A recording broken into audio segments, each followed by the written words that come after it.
Bagaimana menempatkan zikir? Kan ada hadis afdalu dzikri la ilaha illallah, hadis Imam Tirmizi. Zikir paling afdal adalah la ilaha illallah. Zikir itu terjemahan. Kalau saya nerjemahin nggak begitu. Zikir paling lezat adalah la ilaha illallah.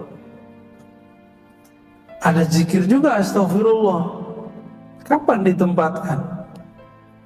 Zikir istighfar itu namanya zikir prakondisioning. Jadi sebelum kita menikmati kelezatan zikrullah la ilaha illallah, bersihkan dulu wadahnya.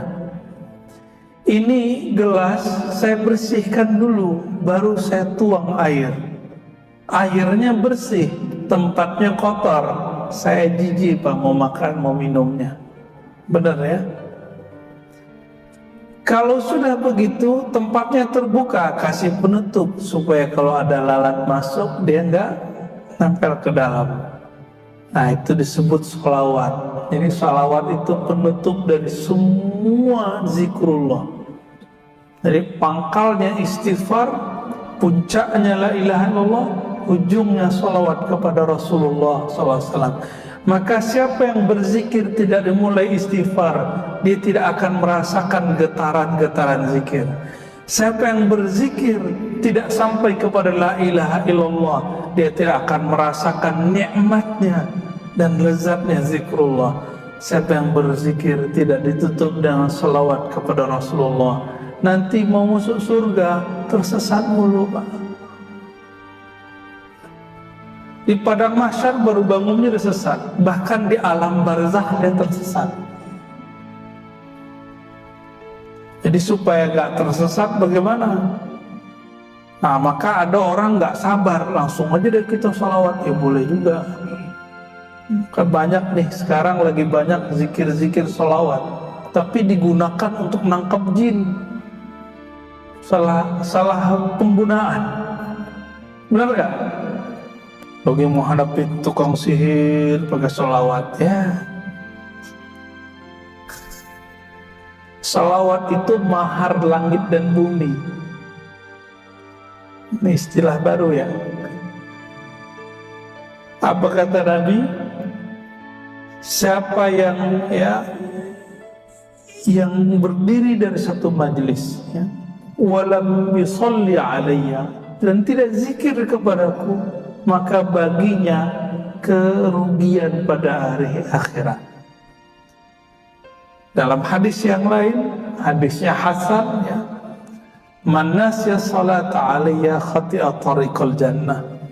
Siapa yang lupa salawat kepadaku, maka dia akan lupa jalan menuju surga. Khati'a, keliru. Mau Pak nanti keliru. Jadi nih saya kasih ijazahnya Pak ya. Al-wirdul asas dulu pernah kita kasih di sini. Namanya wirid asas. Pertama syahadat dulu. Asyhadu an la ilaha illallah. Yang ingat ya, syahadat dulu. Jadi setiap kalau mau zikir perbaharui syahadat. Asyhadu an la ilaha illallah. Asyhadu anna Muhammadar Rasulullah. Kalau perlu dimaknai, aku bersaksi tiada yang berhak disembah kecuali Allah, bahwa Nabi Muhammad itu utusan Allah. Beristighfar. Astaghfirullah. Nah, istighfar jam berapa Pak? 100 kali. Pelan-pelan aja. Bayangkan semua dosa yang kita lakukan. Satu-satu sebutin. Dosa mata sekian. Ada 7 anggota, ada 10 bagian di badan, masing-masing 10 dosa. Udah Pak, jadi 100 dia. Ya, inilah hakikat zikir Nabi. Beliau beristighfar setiap hari 100 kali. Bedanya beliau nggak punya dosa zahir, nggak punya dosa batin. Beliau menganggap kurang syukurnya sebagai dosa. Nabi itu sholat sebanyak-banyaknya. Kenapa? Beliau mengatakan, afala an akuna abdan syakura. Kenapa aku tidak boleh menjadi hamba yang bersyukur? Udah sholat begitu, beliau masih merasa kurang bersyukur. keluar dari tempat buang air beliau mengatakan, ghufranak ya Allah, ampuni aku kurang mensyukuri nikmat bisa buang air. Yang pernah mengalami mampet tuh ya selangnya, pernah nggak? Sakitnya bukan main, bener. Sakitnya bukan main kalau kita nggak dikasih nikmat buang air kecil. Maka Nabi bersyukur, Nabi menangis, Pak, mengatakan ghufranak, ya Allah ampuni aku. Jadi Nabi minta ampun bukan dari dosa. Nabi minta ampun karena kurang syukur. Ini beda istighfar kita dengan istighfar Nabi. Kalau kita benar-benar berdosa, karena dosa kita banyak, belum lagi dosa batin. Kalau ditambah begitu bisa 200 istighfarnya. Udah cukup 100 dulu. Nah, ini mengamalkan sunnah Nabi. Tuh angka dari Nabi bukan? Dari Nabi, Pak. Setelah itu baca La ilaha illallah. Kalau waktu luang Bapak misalnya udah pensiun nih, udah pensiun Pak. Nah, kalau udah pensiun saya kasih yang panjang ya Pak. Kalau yang muda-muda nih kita kasih yang pendeknya aja. Yang pendek-pendek itu udah la ilaha illallah cukup, titik. 100 kali. Bagi yang sudah pensiun atau lagi musim libur, La ilaha illallah, Allahnya dipanjangkan. Wahdahu la syarikalah, lahul mulku wa hamdu wa huwa ala kulli syai'in qadir. Di makna itu, lahul mulku wa lahul hamdu. Miliknya lah semua kekuasaan, semua kerajaan. Miliknya lah semua pujian. Maka kalau kita dipuji, yakinkan, i'tikadkan pujian itu kembali kepada Allah, baru boleh Pak nerima pujian. Jadi kapan kita nggak pantas menerima pujian? Kalau kita menganggap pujian buat kita, gitu. Tapi kalau kita dicaci maki orang, jangan yang kembalikan kepada Allah. Itu emang kita Pak yang jelek, ya. Berapa kali? 100 kali. Beberapa masyayikh kita menambahkan, yuhyi wa yumitu wa huwa ala kulli syai'in, dia menghidupkan yang mati. Tapi di hadisnya begitu doang. La ilaha illallah wa la syarikalah, lahul mulku wal hamdu wa huwa ala kulli syai'in qadir. Dia berkuasa atas segala sesuatu. Ini dibaca, intinya ada di la ilaha illallah. Kalau Bapak nggak fokus di kalimat setelahnya, cukup baca la ilaha illallah. Berapa kali? 100 kali. Ya, yang nggak sempat lagi duduk, habis sholat, buru-buru mau kerja, ya di motor, di mobil boleh. Ya. Terus yang ketiga,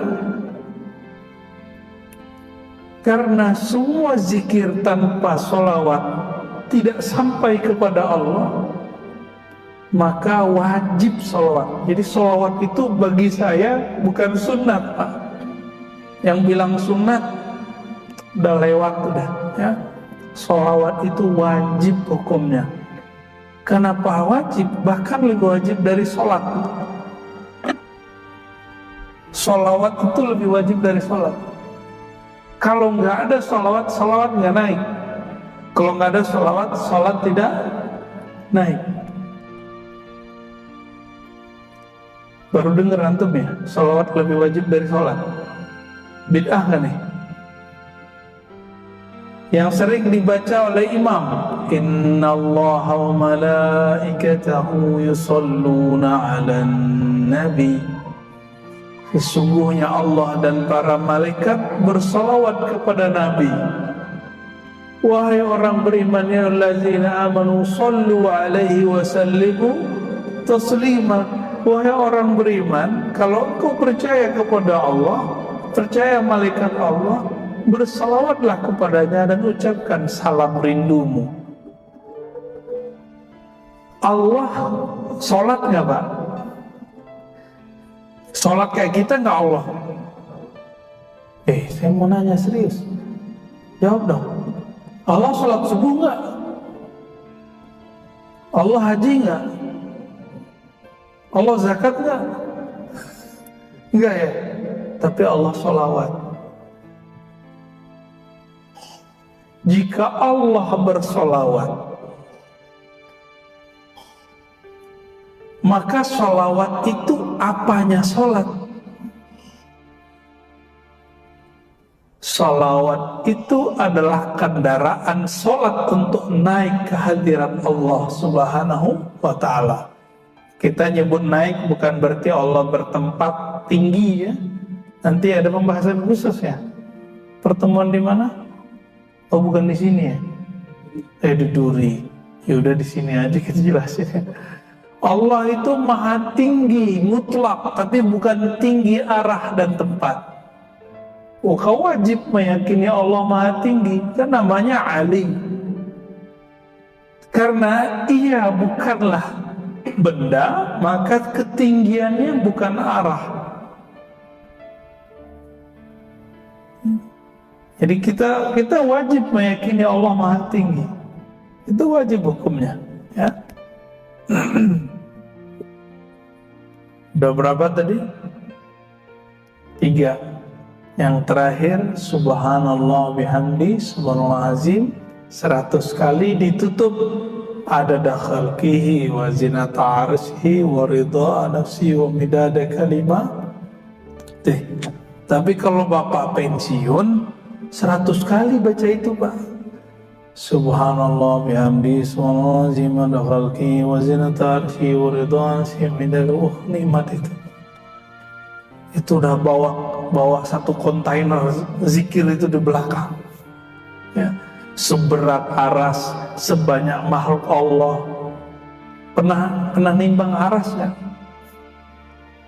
Badan aja lupa nimbang, apalagi nimbang aras.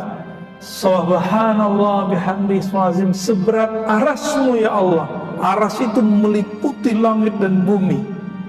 Langit dan bumi tidak terlihat dibandingkan aras Allah. Kita bilang, ya Allah, Engkau maha hebat, seberat arasmu. Siapa yang tahu? Hanya Allah. Maka zikir ini namanya zikir bukan zikir. Az-zikru ala zikri, az-zikru fawqa zikri. Zikir tapi di atasnya zikir. Kalau belum sampai ke rasa itu, cukup zikir biasa aja dulu. Jadi kalau belum muncul nih rasa alam semesta berzikir, maka lebih afdal zikir subhanallah bihamdi subhanallah azim tanpa tambahan. Gitu sebenarnya secara ilmu qalbu ya. Kalau ahli hadis mah bawa aja semua. Baik. Ahli hadis ini membawakan bahan, ahli zikir meramunya, meraciknya menjadi thariqah zikir. Ahli hadis bawa riwayat, ahli fikih meramunya menjadi hukum. Gitu Pak ya. Nah, sekarang muncul pemahaman ahli hadis itu sudah punya metode sendiri. Ini kekeliruan besar. Ahli hadis nggak bisa meramu sendiri kecuali dia ahli fikih, kecuali dia ahli zikir. Nggak ada ilmu yang mandiri di dunia. Semua ilmu saling berkaitan dan beririsan. Gimana? Udah? 6:30. Kalau masih ada pertanyaan lain, tapi itu ngambil estafet nih. Iya, fadhal. tentang zikir juga. Bagi kita awam, mungkin kita mengambil zikir yang dan yang pasti. Namun zikir yang dari para ulama sangat dan kita kan itu tahu menyebut zaman sekarang siapa yang bisa. Yang pertanyaan saya, apakah kita termasuk bersalah andaikan kita dengar hanya dari online,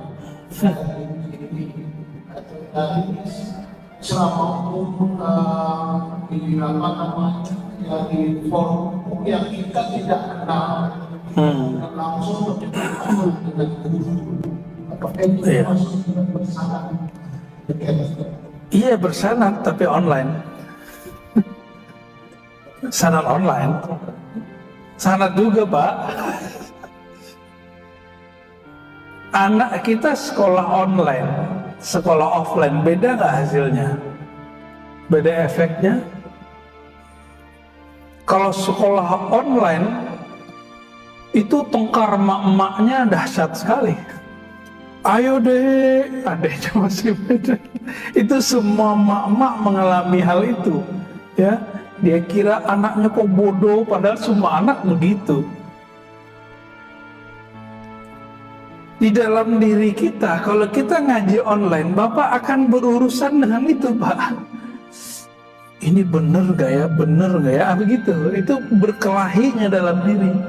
Tapi kalau ketemu guru yang mumpuni, hilang semua itu. Karena dalil itu ada pada diri guru. Dalil yang hidup namanya guru yang bersanad. Dalil yang tertulis kitab. Ya. Jadi sebenarnya kalau ada guru kita bersanad, itu lebih afdol daripada lembaran-lembaran kertas. Kertas ini kan mati, Pak. Kertas-kertas zikir itu. Ada nyawa nggak kertas itu? Nggak ada. Yang ada nyawa si kolbu ulama ini. Karena dia punya nyawa, punya spirit, dia bisa mewariskan spiritnya kepada kita. Kalau buku kan nggak bisa. Masa kirim Fatihahnya ke kertas kan? Tidak kirtos, nggak bisa. Online, bagaimana online? Ya, karena zaman ini ilmu mudah, maka orang sekarang bisa ngambil ilmu apa aja dengan mudah. Tapi saya ingatkan, kalau belum kenal gurunya, belum dapat izin darinya, terus ngamalin zikir via online, yang zikirnya bukan diambil dari Quran dan Sunnah, saya khawatir baru cerita khodam-khodam tadi itu terjadi. Dan ini sudah banyak di YouTube tuh, zikir kulhu geni, ijazah ya mahar sekian, zikir ini zikir aneh-aneh zikirnya ya. Akhirnya apa yang terjadi? Nggak satu dua yang udah mulai begini ya, karena nggak ada yang guidance. Orang di guidance aja belum tuh lulus, gimana yang sendiri? Jadi umur Bapak berapa, Pak? Maaf nih. 6. Udah wajib, Pak. Udah wajib belajar zikir udah. Jangan online lagi. Cari gurunya, minta bimbing. Ustaz, Kiai, Syekh, bimbing saya. Gitu. Ya. Mau sampai kapan lagi? Emang jamin nggak kena corona habis ini? Kan nggak juga. Kita nggak tahu.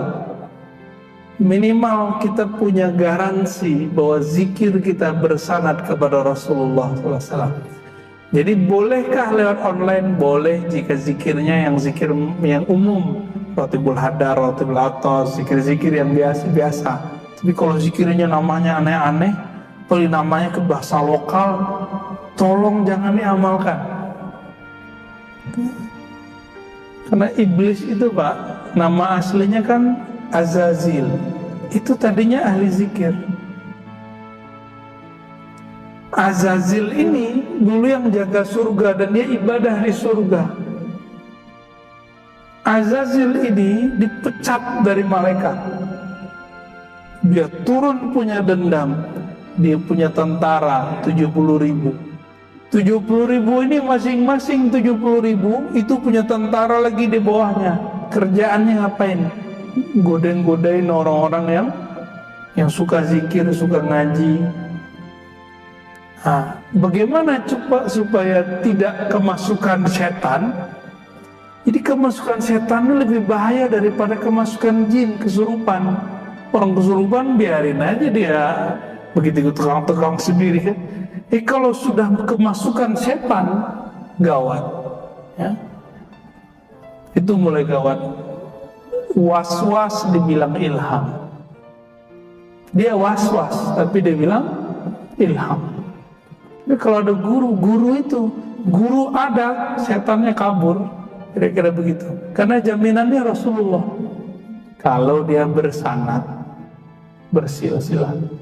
Ya silakan dicari Pak. Ini kan di Kampar ada negeri 1000 suluk ya. Ya kesana lah. Ya ini kan bulan puasa ini.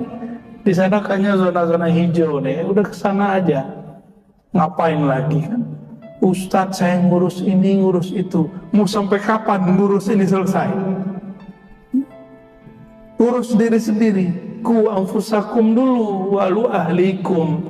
Itu kan dalil kalau orang kan biasa menerjemahkan jaga dirimu keluargamu. Itu terjemahan biasa.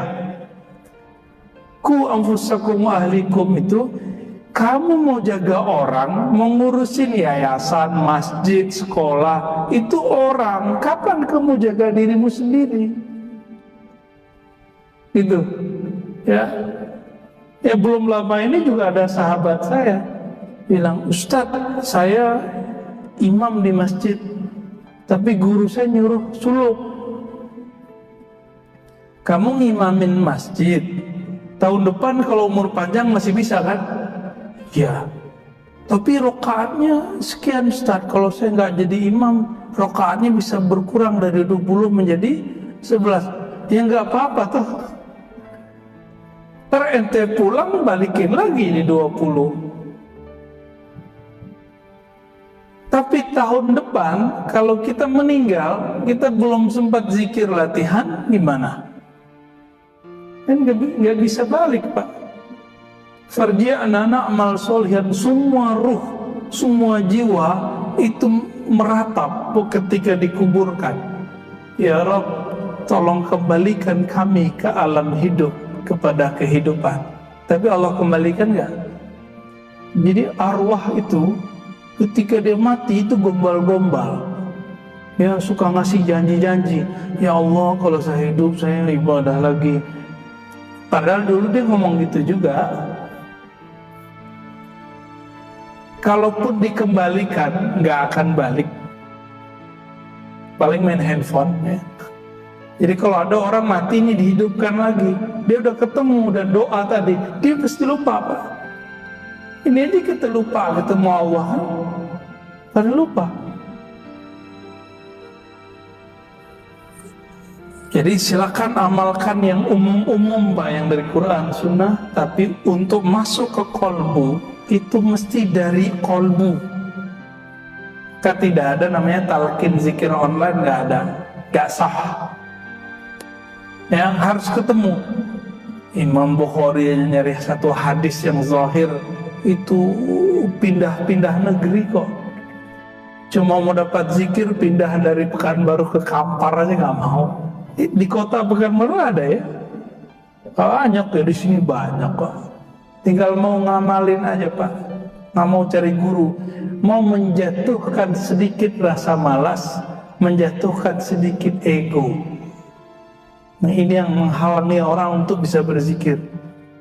Ya, ada salah satu sahabat saya mikir, saya ini kan dokter, siapa yang bisa menalkin saya zikir? Gitu Pak, ada yang ngomong gitu Pak. Kebetulan teman saya dokter. Waduh, saya bilang zikir itu kan nggak, wisudanya bukan di kampus bro, ya. Zikir itu wisudanya di surau, di zawiyah, di ribat. Ijazahnya, wisudanya langsung dari syekh mursyid. Itulah doktornya. Maka orang yang bergelar syekh mursyid, dia dokter zikir. Jadi kita yang punya gelar-gelar ini, gelar-gelar duniawi, itu urusan dunia. Nggak laku Pak di alam zikir. Coba dokter berlaku nggak dalam kubur? Ya dokter, man rabbuka?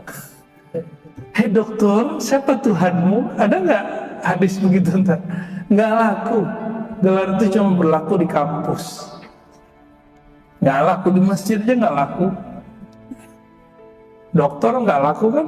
Ada dokter nggak lancar baca kulhu nggak bisa jadi imam, Pak. Udah Pak ya? Gimana? Udah.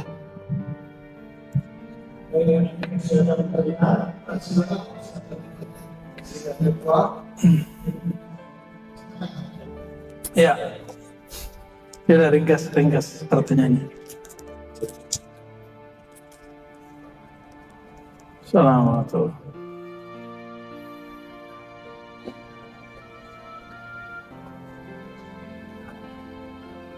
Belum. Hmm.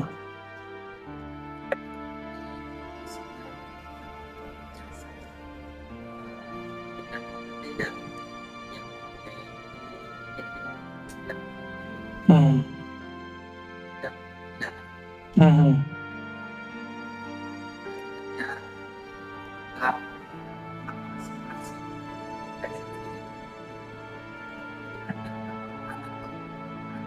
Sebenarnya usia atau fadilah itu beda. Hmm. Ada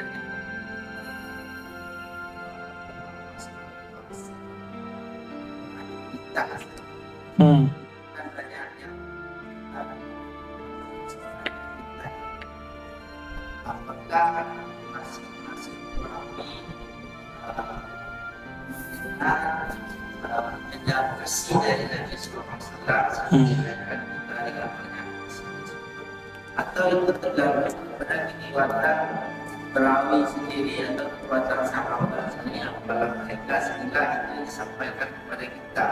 Sehingga kalau kita mengampungkan itu semua boleh. Iya.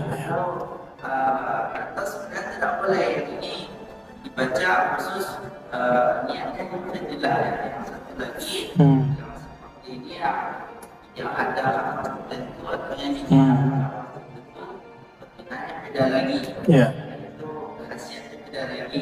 Baik. Ya, dua-duanya benar, Ustaz.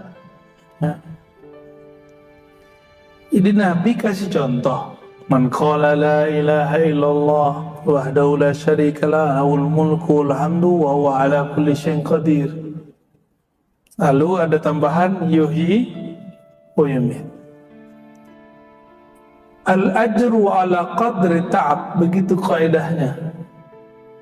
Diambil dari hadis Abu Daud tentang kisah Sayyidah Aisyah. Rahasia dari ganjaran pahala itu berdasarkan kadar lelahnya orang beramal. Orang yang baca yuhyi wa yumiit lebih banyak gak usaha effortnya daripada yang gak pakai. Saya cuma baca la ilaha illallah, beda gak dengan yang nambah lahul mulku? Beda ya? Begitulah kira-kira. Maka imam kita, para imam kita sepakat, beda zikrullah, beda natijah zikir. Beda zikrullah, beda efek zikir. Maka zikir yang ada istighfarnya, astaghfirullah, dengan zikir yang cukup Rabbighfirli, itu beda efek di kolbu. Subhanallah bihamdi, subhanallah azim, itu beda dengan cuma sekedar subhanallah, itu beda.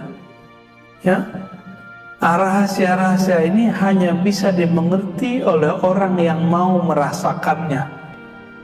Maka ulama kita buat kaidah la yafhamuha illa man zaqaha. Tidak faham bab ini kecuali yang telah merasakannya. Jadi kalau nggak dijalani nggak ketemu. Jadi hadisnya itu emang digabung. Ini satu mazhab, yang satu lagi kalau hadis begitu aja, itu saklek. Yang benar manhajul jama'i, digabung. Ya, itu yang afdal. Maka Imam Nawawi mengatakan, jika kamu ketemu hadis lafaznya bagaimanapun, amalkanlah walaupun cuma sekali, bahkan itu pun dhaif, amalkan. Itu Imam Nawawi. Ya, silakan diamalkan dengan semua versinya. Ya, Kita juga di dalam sholat kita bisa boleh. dalam melakukan ya. Saya kalau iftitah saya gabung antara wajahtu dengan Allahumma ba'id baini. Ya, biar jadi NU Muhammadiyah, Muhammadinu. Ya. Mungkin satu lagi terakhir dia akan ngomong pada masalah lain. Mungkin satu lagi terakhir silakan. Ya.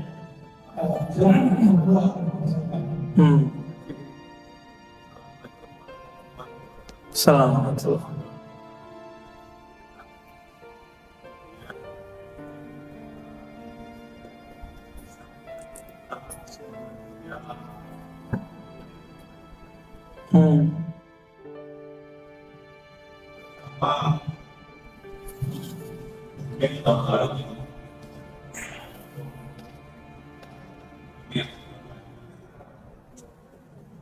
Pertanyaan saya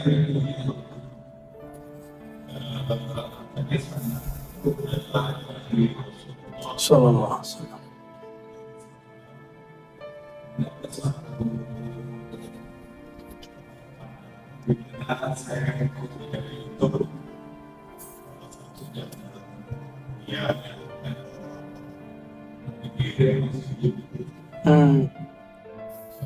Oke, gitu. Iya. Sama lah. Iya, iya. Jadi ada temannya Bapak ketemu Nabi Khidir, terus dikasih zikir. Iya. Tahu dari mana dia itu Nabi Khidir? Itu dulu Pak. Ini bisa iya, bisa enggak. Ya. Ya. Saya bertanya kepada ahli Khidriyah, ahli Thariqat Nabi Khidir itu. Jadi Thariqatnya ada Pak. Kalau kita mengalami kejadian ini, tahu dari mana kalau ini beneran Nabi Khidir atau itu setan? Kata beliau, istafti qalbak, tanya hatimu, sirmu, sir di dalam jiwamu itu tahu bahwa ini setan atau bukan setan. Maka Nabi Muhammad mengatakan, man ra'ani fil manam faqad ra'ani fa inna syaitan la yatamassalu bi. Siapa yang mimpi ketemu aku, itu sirnya yang mimpi, Pak. Begitulah ketemu semua para nabi. Jadi tidak hanya Nabi Muhammad sebenarnya, tapi semua para nabi tidak bisa diserupai oleh setan. Tapi ulama kita ikhtilaf, beda pendapat. Apakah setan bisa menyerupai wali? Yang benar bisa. Jadi setan bisa menyerupai wali, tapi tidak bisa menyerupai nabi. Kecuali ulamanya, kita tahu namanya, dan ulamanya pewaris, dan kita bersanad kepada ulama tersebut. Insya Allah itu garansinya. Bagaimana dengan Nabi Khidir? Nabi Khidir ini kan gurunya para nabi. Nabi sudah nggak ada, maka sekarang dia jadi gurunya para wali. Kalau calon-calon wali itu beruntung dia ketemu Nabi Allah Khidir.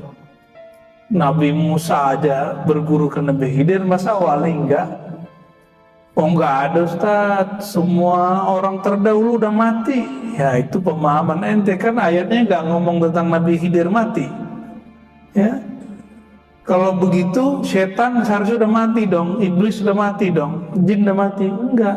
Jin itu kalau enggak dia berperang sesama mereka atau terbunuh karena berperang dengan manusia, dia enggak mati-mati, Pak. Jin lebih mulia Nabi Khidir apa jin? Ya, Nabi Khidir itu kan tinggalnya di laut. Kita nggak tahu di mana lautnya. Dan sangat mungkin ada seseorang bertemu Nabi Allah Khidir lalu dikasih ijazah. Apa status ijazahnya? Ijazah zikirnya ini berlaku untuk dirinya sendiri. Ya, boleh nggak diamalkan? Boleh, karena dia setaraf dengan ilham. Ilham, mimpi, ketemu Nabi, ini berlaku untuk diri sendiri.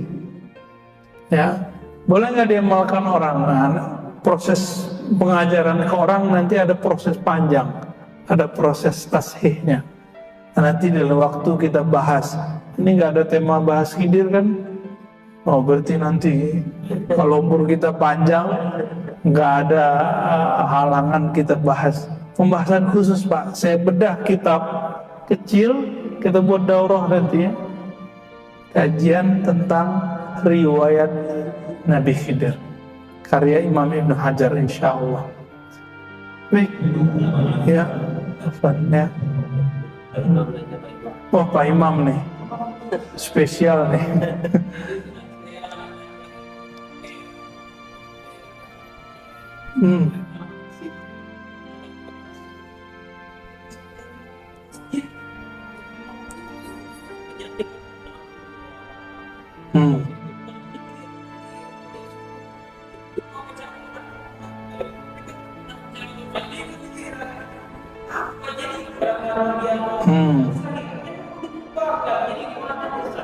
Itu salah tarekatnya atau salah dia?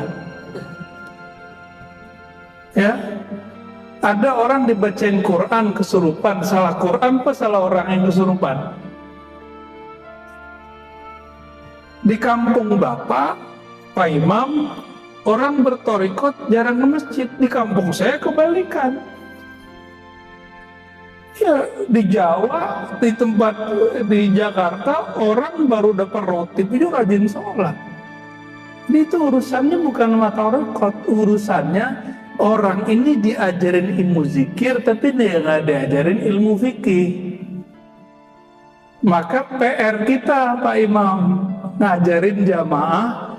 Jadi Pak Imam harus pulang kampung sekali sebulan, ngajarin jamaah. Jadi harus belajar zikir juga biar dia percaya bahwa Pak Imam ini bukan jamaah yang nyusup, bukan ustadz yang anti dengan mereka. Ini survei, saya kan dari kecil sudah hidup dengan mereka, kemudian baru ikut macam-macam aliran. Dan emang krisis fikih sejak kapan? Semenjak terjadi Gestapo itu dulu. Jadi ketika dulu masa PKI itu, Pak, kan nggak boleh orang ngumpul-ngumpul. Di masa Soeharto juga nggak boleh orang ngumpul, baru belakangan. Akhirnya orang-orang ahli zikir yang dulu masjid musola surau itu adalah madrasah, syekh mursyidnya jago baca kitab. Kalau nggak jago baca kitab, dia punya khalifah yang jago baca kitab.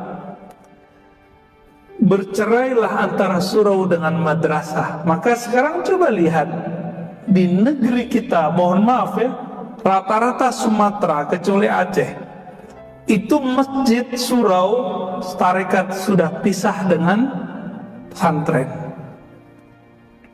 Bapak kalau ke Jawa enggak, ke Jawa pesantren plus tempat suluk. Jadi ahli zikir ini enggak jauh-jauh dari ahli kitab, enggak jauh-jauh.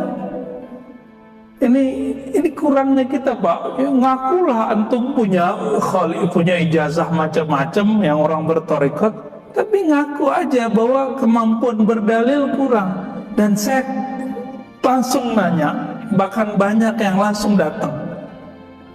mursyid thariqat masih meragukan dia apa yang diamalkan, udah berijazah. Kenapa? Cuma diajarkan zikir tapi tidak ajarkan fikih. Jadi PR kita Pak Imam, semoga nanti bisa menyadarkan kita semua nih, ya. Semoga belajar fikih, belajar zikir bisa berjalan beriringan, ya. Allahumma salli ala nabiyina Muhammad. Assalamualaikum warahmatullahi wabarakatuh.